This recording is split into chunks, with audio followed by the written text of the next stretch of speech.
Hello and welcome to day 20 of the 30-day video challenge. Just out and about at the moment actually. I've come down to Save Mart with Tiger and Georgie. They're going to meet me inside, so they're going to go check out some bargains. Hey Lise! Now today's topic is a really interesting one. It is, when did you notice that your skin was a different colour? So for me, I think I've already mentioned that we come from a Māori and Pākehā background. So our Māori background is our native New Zealand background, and our Pākehā is what the Māoris call non-Māori, so our white people in New Zealand. So for me, it wasn't a case of, I've always grown up knowing that we're Māori and Pākehā, mixed race. But the funny thing for me was that we weren't really dark enough to be Māoris, real Māoris. And we were also raised very much white.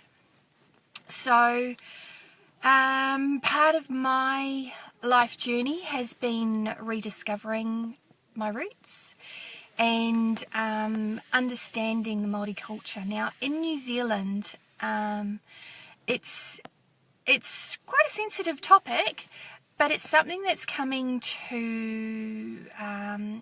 of age really. So I'll give you a little bit of background. Back in 1840, the British and the Māoris signed a treaty called the Treaty of Waitangi. And the Māoris understood it to be that it was a partnership. And that was the intent. That was the intent of the treaty. It was a partnership where the Māoris were the guardians of the land, and what was precious to them would remain precious. And the British, somehow, the wording, something got lost in translation. So there was a translation to the British that meant they were the rulers, and to the Māoris meant that they were in partnership, or there was a governance type situation where the Māoris still had their own leadership. And so through the years that got completely disregarded, and it was only in the 1980s, so 140 years later, that the Māoris started rediscovering or reclaiming or actually having their rights as defined in the treaty and understood by them. So I lived in Australia at that time, and we didn't really have much of a Māori culture growing up. But since moving back to New Zealand and since getting involved in schools and having children, that part of my culture has been really important to me. So I have, over the last year or two or three, kia ora whara, have been learning about my language, learning about my culture, and pretty excited to say that next month I'll be graduating with my Te Reo Level 2, which is our Māori language, Level 2 certificate. And this year I'm part-time studying He Papa Tikanga, which is Māori cultures and customs, and learning things the Māori way. But in New Zealand, we are so incredibly fortunate to have such a multicultural, diverse culture.